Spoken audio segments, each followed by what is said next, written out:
Hello and welcome you all in this interactive session in Study with Fussy project. Today our topic is parts of body. जिस्म के अज़ा के मुतालिक आज हम लोग बात करेंगे। ये वीडियो बिल्कुल नॉर्मल लोगों की वीडियो की तरह नहीं है कि जिसमें एक पार्ट ऑफ बॉडी को डिस्कस कर लिया जाएगा, बल्कि इसमें हम लोग साथ में डिस्कस करेंगे उसकी फर्दर काइंड्स क्या है, उसका नाम इस तरीके से क्यों दिया गया है। तो आए आज हम अपनी वीडियो का आगाज़ करते हैं। Now we will discuss it in different method. आम वीडियोस की तरह ये वीडियो नहीं होगी कि आपने पार्ट्स ऑफ बॉडी मिक्स करके पढ़ा दिए, बल्कि हम ऐसा करेंगे कि पार्ट्स ऑफ बॉडी को डिवाइड कर लेते हैं। यानी कि हम लोग हेड वर्ड्स को डिफरेंट कर लेंगे, लेग वर्ड्स को डिफरेंट कर लेंगे, आर्म वर्ड्स को डिफरेंट कर लेंगे। इस तरीके से आपको समझने में भी आसानी होगी और हमें पढ़ाने में भी आसानी होगी। तो सबसे पहले पार्ट्स ऑफ बॉडी में जो हम डिस्कस करेंगे वो है बेटा हमारे पास हेड वर्ड्स। हेड वर्ड्स में हम लोग डिस्कस करेंगे कि ये आपके जो सर है और चेहरे की जो वोकैबुलरी है इसको हम लोग यहाँ पे डिस्कस करेंगे। तो सबसे पहले हम लोग बात करते हैं हेड की। सर को इंग्लिश में कहते हैं हेड।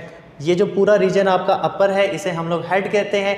हेड पे अब यहाँ से इससे ऊपर चलते हैं तो यहाँ पे हमारे पास जहाँ पे हमारे बाल लग रहे हैं, जहाँ इस रीजन को हम लोग कहते हैं स्कैल्प। इस रीजन को हम लोग क्या कहते हैं? स्कैल्प। उसके बाद इस स्कैल्प के ऊपर बाल लगते हैं, ठीक है, तो बालों को इंग्लिश में क्या कहते हैं? हेयर। अब आपने ये याद रखना है कि इंग्लिश में बाल है या बालों लफ्ज़ लिखा रहा, दोनों के लिए हेयर ही लिखा जाता है। इसको आपने डिफ्रेंशिएट नहीं करना कि हेयर्स कहने शुरू हो गए। इसका प्लूरल और सिंगुलर दोनों हेयर ही है।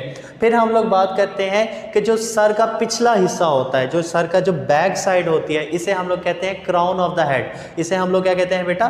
Crown of the head. फिर हम लोग बात करते हैं कि ये जो हमारी कनपट्टी होती है, ये रीजन होता है, ये आपकी ईयर से ऊपर और हेड से नीचे वाला रीजन, इसे हम लोग कहते हैं कनपट्टी और इंग्लिश में कहते हैं टेम्पल।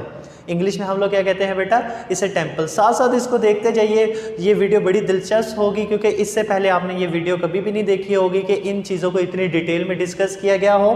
फिर हम लोग बात करते हैं फोरहेड की, यानी कि पेशानी जो होती है, यानी ये जो फ्रंट आपका है इसे हम लोग हेड कहते हैं। इसके बाद जो हमारी ये भवें होती हैं इन्हें हम आईब्रोज कहते हैं। भवों को हम लोग क्या कहते हैं बेटा? आईब्रोज। इसके बाद हम लोग बात करते हैं कि ये जो आँख के ऊपर की जो जिल्द होती है इसे हम लोग क्या कहते हैं? इसे हम लोग कहते हैं आई लिड्स। इसे क्या कहते हैं? आई लिड। लिड कहते हैं ढक्कन को। इससे हमारे जो ढक्कन ओपन होता है तो हमारी आंख खुल जाती है या आंख बंद हो जाती है, इस चीज़ को आई लिड कहा जाता है। यहाँ तक इस चीज़ को समझ आ रही है आपको? फिर हम लोग बात करते हैं आई लैशेज़, यानी कि जो आँख के ऊपर ये जो बाल हैं, पलकें हैं, इन्हें हम आई लैशेज़ कहते हैं। इसे क्या कहते हैं बेटा? आई लैशेज़ कहते हैं। फिर आँख के अंदर की जो पुतली होती है, ये जो राउंड एक बॉल होता है, इसे आई बॉल या प्यूपल भी कहा जाता है। इसकी फर्दर डिवीजन हम लोग बाद में देखेंगे, यानी जनरलाइज तरीके में मैंने आपको बता दिया। फिर उसके बाद हम लोग बात करते हैं नाक की। नाक को इंग्लिश में नोज़ कहते हैं। अब नाक की जो डिवीजन वाली हड्डी है, ये जो ऊपर हड्डी आती है, इसे हम ब्रिज कहते हैं, ब्रिज ऑफ द नोज़, यानी ये डिवाइड कर रही है, इसे ब्रिज कहते हैं। और नाक के ये दोनों हिस्सों को हम नॉस्ट्रिल्स कहते हैं। नाक के नथनों को हम लोग क्या कहते हैं बेटा? नॉस्ट्रिल्स कहते हैं। फिर हम लोग बात करते हैं लिप्स की, यानी कि इस एक सिस्टम में हम एक चेहरे को स्टडी कर रहे हैं, उसके बाद लिप्स की बात कर रही है। लिप्स को डिवाइड कर देते हैं upper lip and lower lip. फिर उसके बाद लिप्स के बाद हमारे पास आ जाते हैं चीक्स। चीक्स को उर्दू में हम लोग रुखसार या गाल कहते हैं। अब ये जो हमारी हड्डियाँ होती हैं, ये जो गाल के ऊपर हड्डियाँ होती हैं आँखों के नीचे, इन्हें हम चीक्स बोन भी कहते हैं। इन्हें हम चीक बोन भी कहते हैं, गाल की हड्डी भी होती है। अब चेहरे पे कभी कभी छाइयाँ भी पड़ जाती हैं, एक निशान पड़ जाते हैं, उन्हें हम लोग छाइयों को कहते हैं फ्रैकल्स। छाइयों को इंग्लिश में क्या कहते हैं? फ्रैकल्स कहते हैं। फिर ये अब थोड़ी मर्दाना वोकैबुलरी आ जाती है, ठीक है, ये मर्दों के लिहाज से ये वोकैबुलरी है। तो दाढ़ी को हम लोग कहते हैं बियर्ड, और दाढ़ी के बजाय अगर आपने सिर्फ मूंछें रखी हो, यानी कि यहाँ पे आपने मूंछें रखी हो, तो आप इसे कहेंगे मस्टैश। इसे इंग्लिश में क्या कहते हैं? मूंछ को हम लोग कहते हैं मस्टैश। फिर हम लोग बात करते हैं कान की। कान की दो ही वोकैबुलरी पढ़ेंगे, एक कान को ईयर कहते हैं और कान की जो नीचे वाले हिस्सा होता है इसे ईयर लूब्स कहते हैं। इसे कान के नीचे वाले हिस्से को क्या कहते हैं? Year lubes. फिर उसके बाद जबड़े के मतलब कहते हैं, जबड़ा ये जो रीजन होता है ये जबड़ा कहलाता है, इसे हम लोग जॉ कहते हैं। और अगर ये जो हमारी जॉ लाइन कहलाती है, ये जो पूरा रीजन होता है इसको, ये जो हड्डी हमारी जा रही होती है इसे हम लोग कहते हैं जॉ लाइन, यानी जबड़े की जो है वो लाइन है, जॉ लाइन इसे कहते हैं। फिर उसके बाद हम थोड़ी के मतलब बात करते हैं, इसे हम लोग चिन कहते हैं। फिर उसके बाद अगर आपके भी चेहरे पे निशान पड़ता है जब आप हंसते हैं तो उसे हम लोग डिम्पल कहते हैं। चेहरे के जो निशान होता है, गाल पे जो निशान होता है, कट लगा होता है, उसे हम लोग डिम्पल कहते हैं। उसके बाद हम लोग बात करते हैं तीत की, दांतों को हम इंग्लिश में तीत कहते हैं। और ये वोकैबुलरी आप शायद इस बात पे यकीन ना करें, लेकिन ये मुझे अपने भतीजे से पता चली कि दांत तो मुझे पता था कि इसको तीत कहते हैं, लेकिन दांतों की भी आगे से वेरिएशंस होते हैं। जी हाँ, सबसे पहले ये जो आपके सामने वाले दांत होते हैं इन्हें हम कहते हैं इंसीजर्स। इसे क्या कहते हैं? इंसीजर्स। फिर उसके बाद ये जो नुकीले दांत होते हैं इन्हें हम लोग कहते हैं कनाइन। इसे हम लोग क्या कहते हैं? कनाइन। फिर जो दाढ़ होती है हमारी, इसे हम लोग सिंपली कहते हैं प्री मोलर्स। और उसके बाद जो आखिरी दांत होते हैं उन्हें हम लोग कहते हैं मोलर्स। फिर उसके बाद टंग के मतलब, ज़ुबान के मतलब आ जाते हैं, इसे टंग कहते हैं। और फिर मसूड़े, जो दांत हमारे जिन मसूड़ों के साथ लगे होते हैं इसे हम लोग कहते हैं गम, क्योंकि इन्होंने एक तरह का दांतों को सहारा दे रखा होता है गम की तरह, तो इसे हम लोग गम कहते हैं। तो ये हमारे पास हेड वर्ड्स जो थे ये तो हमने कंप्लीट कर लिए। अब बाकी बॉडी पार्ट्स की तरफ भी हम लोग चलते हैं। ओके, पहले हम लोगों ने डिस्कस किया हेड वर्ड्स का, अब हम लोग डिस्कस करेंगे मेन वर्ड्स का, यानी कि हम नेक, चेस्ट और एब्डोमेन के जो वर्ड्स हैं इनको भी डिस्कस कर लेते हैं। सबसे पहले हमारे पास है कॉलर बोन। ये जो हमारे ये चेस्ट के ऊपर हड्डी होती है, ये जो उभरी हुई नज़र भी आती हैं, इन्हें हम लोग कहते हैं कॉलर बोन्स। उसके बाद अगर हम लोग सीने की बात करें या छाती की बात करें, इसे हम लोग चेस्ट कहते हैं। इसे हम लोग क्या कहते हैं? चेस्ट। उसके बाद ये जो पूरे का पूरा हमारा ये स्ट्रक्चर है, ये एक हड्डियों के ढांचे के इर्द गिर्द लिपटा हुआ है, जिसके अंदर हमारा दिल या इंटरनल ऑर्गन्स छुपे होते हैं, इसे हम लोग रिब केज कहते हैं। इसके बाद हमारी जो कमर की बैक, ये जो यहाँ पे हड्डी होती है, इसे हम लोग क्या कहते हैं? Spinal cord. उसके बाद जो पेट है इसे हम लोग एब्डोमेन कहते हैं। और पेट का ये जो बैरूनी हिस्सा होता है इसे हम लोग बेली कहते हैं। इसे क्या कहते हैं बेटा? बेली। और यहाँ पे बेली बटन भी होता है। इसके अलावा अगर हम लोग बात करें गर्दन, क्योंकि हम लोग बात कर रहे थे गर्दन को नेक करते हैं, और ये गर्दन का ये जो उभरा हुआ हिस्सा होता है इसे हम लोग कहते हैं एडम्स एप्पल। इसे क्या कहते हैं बेटा? Adam's apple. उसके बाद अगर हम लोग बैक की बात करें तो इससे कोहले को हम जो है वो रम्प कहते हैं। कोहले को हम लोग क्या कहते हैं बेटा? रम्प। और इसके बाद हम, क्योंकि ये आउटर एक हमारे पास वोकैबुलरी होगी, अब हम ये इसी एब्डोमेन और चेस्ट के इनसाइड चले जाते हैं, यानी बॉडी के अंदर चले जाते हैं। बॉडी के अंदर के आर्गन कौन कौन से हैं इनको भी हम लोग देख लेते हैं। तो सबसे पहला आर्गन जो होता है वो हम हार्ट होता है, दिल होता है। इसके अलावा लंग्स होते हैं जिन्हें हम लोग फेफड़े कहते हैं। यानी ये इनका फंक्शन क्या होता है कि ये हवा से ऑक्सीजन लेते हैं और हमारे जिस्म के अंदर की जो CO2 है, जो कार्बन है, इसको बाहर निकालते हैं। तो इसका काम होता है प्यूरिफिकेशन करना, हवा को इन आउट करना, एयर को रेगुलेट करते रहना। फिर मैंने यहाँ पे एक लोअर एब्डोमेन, यानी यहाँ से लेके ये एब्डोमेन तक, प्राइवेट पार्ट्स तक, यहाँ तक का ये जो इंटरनल एरिया है, इस चीज़ को हम लोग क्या कहते हैं? यहाँ पे देख लें, इसको मैंने यहाँ पे पिक्टोरियल रिप्रेजेंटेशन कर लिया है। तो यहाँ पे आपको राइट साइड पे लीवर नज़र आता है, जो इंटरनली अगर हम लोग देखें तो इसे लीवर को हम लोग जिगर भी कहते हैं। इसका क्या काम होता है? ये केमिकल्स को रेगुलेट करता है हमारी बॉडी में, और ये इसके साथ में एक प्रोडक्ट भी रिलीज़ करता है जिसे कहते हैं बाइल। अब बाइल क्या करता है? बाइल का काम होता है जो हमारे स्टोमक में जो जितने भी खाना या फूड इनटेक हो रहा होता है उसको डाइजेशन में मदद देता है। ठीक है, वो एक तरह का फ्लूइड होता है। उसके बाद स्टोमक है, जितना भी खाना इनटेक करते हैं वो स्टोमक के अंदर जाता है, मैदे के अंदर जाता है, और वहाँ से जो है वो जितना यूज़फुल होता है, जितनी एनर्जी बनानी होती है वो एनर्जी बना के बाकी सब एक्सक्रीशन में निकल जाता है। स्प्लीन, तिली, स्प्लीन क्या कहती है? ये ब्लड जो है वो उसको फिल्ट्रेशन करती है, ब्लड को रेगुलेट भी करती है।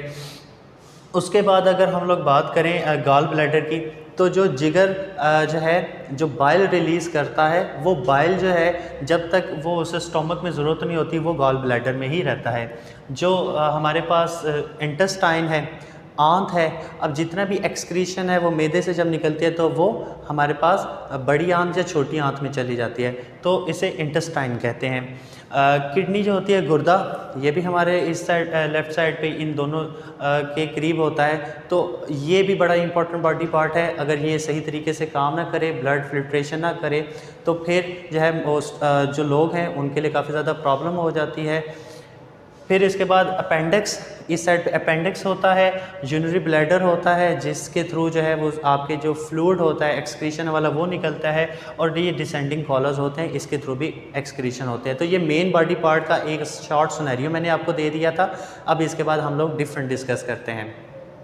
Now after learning about the main words and head words we will move on to the hand words. Hand words में सिंपली हम लोग बात करेंगे कि हाथ से रिलेटेड वोकैबुलरी कौन सी है। ये हमारे अपर जो एरिया होता है, जो हमारे चेस्ट का एरिया होता है, इसके साथ एक जॉइंट के साथ जो है ये एक कनेक्टेड होता है। तो हाथ की वोकैबुलरी भी देख लेते हैं। आहिस्ता आहिस्ता ये चीज़ें आपको समझ आना शुरू हो जाएंगी, क्योंकि हम एक सिस्टमेटिक वे में चल रहे हैं। हम नॉर्मल वीडियोज़ की तरह नहीं इसको लेके चल रहे, बल्कि एक सीक्वेंस के साथ एक चीज़ को डिस्कस कर रहे हैं। तो अब हमारे पास हैंड वर्ड्स आ चुके हैं। सबसे पहले तो हम हाथ के मुतालिक बात करते हैं। ये एक आर्म कहलाता है, ये हमारा आर्म कहलाता है। फिर ये जो हमारी बगल होती है इसे हम लोग कहते हैं आर्म पिट। इसमें आर जो है वो इतना प्रोनाउंस नहीं होता, बल्कि ऑलमोस्ट साइलेंट होता है। इसे आर्म पिट कहते हैं, आर्म पिट कहते हैं। देन उसके बाद ये हमारा upper arm, then lower arm, और उसके बाद ये अपर आर्म और ये लोअर आर्म यानी कि फोर आर्म को जो कनेक्ट कर रही होती है, इसे हम लोग कहते हैं कोहनी को एल्बो। कोहनी को हम लोग क्या कह रहे हैं बेटा, यहाँ पे एल्बो कहते हैं। फिर हम लोग अगर बात करें जो हम इसे जिम लगाते हैं उन स्टूडेंट्स को, तो लाजमी ये पता होगा कि ये जो हमारे ये अपर आर्म का ये जो ऊपर वाली जो सतह होती है, ये जो एक मसल्स होते हैं, इन्हें हम बाइसेप कहते हैं, और इसके जो लोअर मसल्स होते हैं इन्हें हम लोग ट्राइसेप कहते हैं। इसके बाद अगर हम लोग बात करें तो ये हमारे हाथ के ये जो कनेक्ट होता है, ये हमारा, इसको हम लोग क्या कहते हैं, आर्म के जो है ये जो हैंड और आर्म को कनेक्ट कर रहा होता है, इसे हम लोग बेटा कहते हैं रिस्ट। और ये जो हमारे रिस्ट के ये सामने ये हमारे हाथ के ऊपर ये नकल्स बने होते हैं, ये जो हड्डियाँ उभरी होती हैं, इसे हम लोग क्या कहते हैं बेटा, नकल्स। फिर उसके बाद अगर इसको हम इस हाथ को अपने कंप्लीट बंद कर लें और एक मुट्ठी बना लें, तो इसे हम लोग कहते हैं फिस्ट। फिर इसे क्या कहते हैं, फिस्ट कहते हैं। अब हम फिंगर्स की बात करते हैं। ये हमारे हाथ हैं, इसको हम लोग अगर फिंगर्स को बात करें तो हमारे पास फॉर एग्जांपल अगर हम लोग बात करते हैं तो हमारा जो सबसे पहला होता है इसे थंब कहते हैं, इसे फोर फिंगर या इंडेक्स फिंगर कहते हैं, इसे मिडल फिंगर कहते हैं, इसे रिंग फिंगर कहते हैं, इसे लिटिल फिंगर या अमेरिकन इंग्लिश में पिंकी फिंगर भी कहते हैं। तो ये हमारे हाथ की 5 उंगलियां जो हैं इन सब के अलग अलग नाम हैं, तो ये भी हमने यहाँ पे डिस्कस कर लिए। इसके बाद ये जो हमारी हथेली होती है इसे हम लोग पाम कहते हैं, इसमें एल साइलेंट होता है, इसे हम लोग क्या कहते हैं बेटा, पाम कहते हैं। और ये हमारे पास ये जो हमारे नाखून होते हैं इसे हम लोग कहते हैं नेल्स। अब यहाँ पे एक वोकैबुलरी ये भी इंक्लूड हो सकती है कि नेल्स एक ट्रांसपेरेंट होता है, एक ट्रांसलूसेंट होता है और एक ओपैक होता है। ओपैक ऑब्जेक्ट्स वो होते हैं जिनके आर पार नज़र नहीं आता है, जैसे कि ये मेरे, अब आपको मेरे से पीछे जो एक हैंड की पिक्चर नज़र आ रही थी वो अब नहीं नज़र आ रही होगी, तो मैं एक ओपैक ऑब्जेक्ट हूँ जिससे आर पार रोशनी नहीं जा सकती। एक ट्रांसपेरेंट होता है जिसके आर पार जो है, जैसे ये जो खिड़कियों के शीशे होते हैं या डिफरेंट चीज़ें बिल्कुल ट्रांसपेरेंट होते हैं, तो उसके आर पार रोशनी जा सकती है, उसके आर पार आप देख सकते हैं। एक चीज़ होती है ट्रांसलूसेंट, जो ट्रांसपेरेंट और ओपैक दोनों की क्वालिटी रखते हैं। तो जो हमारे जो नेल हैं ये ट्रांसलूसेंट होते हैं, यानी कि अगर आप इनके गौर करें तो इसके पीछे हल्का सा गोश्त भी आपको नज़र आ रहा होता है, यानी ये कम्प्लीटली ना ओपैक है ना ट्रांसपेरेंट है, बल्कि ये ट्रांसलूसेंट होते हैं। तो यहाँ पे हमें ये 3 वोकैबुलरी के वर्ड भी नेल के साथ समझ आ गए। हैंड से रिलेटेड एक और इडियम भी बन जाता है, जैसे कि हम लोग कहते हैं फिंगर टिप्स। ये बातें तो मुझे फिंगर टिप्स पर याद है, फिंगर टिप्स कहते हैं यानी ये इन चीज़ों को, तो इससे रिलेटेड इडियम भी आपको समझ आ गया। तो वोकैबुलरी इंटरेस्टिंग वे में यहाँ से भी चलती जाती है। अब हम लोग बात करते हैं लेग वर्ड्स की, कि टांग से रिलेटेड जितने भी अल्फाज हैं उनको भी हम वोकैबुलरी में ऐड कर लेते हैं। तो first thing is a thigh. ये थाई हम कहते हैं रान को, ये जो हमारे लोअर साइड पे लेग का जो अपर पोर्शन होता है इसे हम लोग थाई कहते हैं। उर्दू या हिंदी में हम इसे रान कहते हैं। नी जो होता है, नी कहते हैं घुटने को, नी किसे कहते हैं बेटा, के इसमें साइलेंट होता है, ये इसे कहते हैं घुटने को। नी कैप क्या होता है, नी कैप बेटा ये होता है कि ये जो घुटने के ऊपर का जो आपको ये गोल सा नज़र आ रहा होता है, ये जो अपर आप हाथ लगा के भी चेक करें तो ये नी कैप उसके ऊपर होता है। फिर उसके बाद कॉफ, कॉफ इसे बेटा कॉफ नहीं कहना, कॉफ होते हैं पिंडली, कॉफ किसे कहते हैं, पिंडली। यानी कि अगर आप बात करें थाई और कॉफ को कौन मिला रहा है, ये घुटना यानी कि नी मिला रहा है इन दोनों चीज़ों को। अब कॉफ का जो है ये पिंडली को कहते हैं, और शिन यानी कि जो पिंडली के जो बैक साइड है उसे हम लोग क्या कह रहे हैं, कॉफ कह रहे हैं। और ये जो सामने वाला हिस्सा होता है टांग का, ये जो नीचे घुटने से नीचे वाला जो फ्रंट होता है, जो हड्डियाँ आपको नज़र आती हैं, वो उससे हम लोग क्या कहते हैं, tibia and fabula, tibia and fabula. फिर उसके बाद टखने की मतलब बात करते हैं, इसे इंग्लिश में हम लोग कहते हैं एंकल, टखने को इंग्लिश में क्या कहते हैं बेटा, एंकल कहते हैं।